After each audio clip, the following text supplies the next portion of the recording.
So when we look at skills, and so I'm again coming back to the instructable, learnable, in relation to skill development, if I simply instruct, I will stay at the level of basic skills, or the learner will stay at the level of basic skill.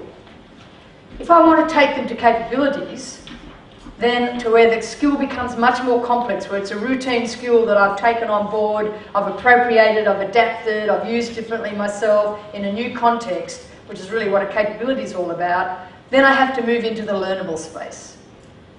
If I'm after information only for kids, then in terms of information, then it could be instructable. I could instruct you to learn the first 20 elements of the periodic table, and you could rehearse it over and over and over, and you would know it. But if I want to move to meaning, then I need to move into the learnable space.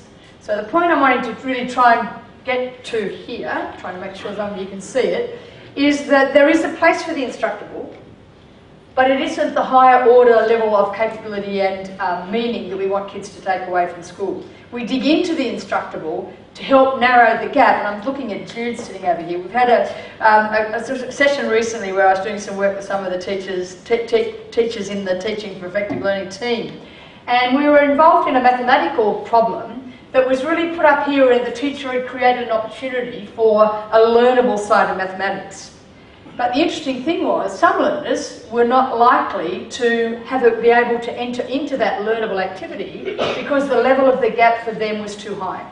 So the personalising bit is for me to individually work out now, hang on a sec, where's this person stand on this? What's their need at this particular point in time? Maybe I need to really scaffold their thinking to help them get some success, which in turn will scaffold them up or catapult them up further up the chain. So when I'm thinking about the instructable versus learnable, the big challenge for me is then to personalise it. Although I want to live as much as possible in this domain, about it being the kid-driven, learnable opportunities which I might design and create for them, what I have to be really careful about, how big a challenge is that for the individual? And then how do I actually then respond and adapt to their need at the time? It's not as simple as either or.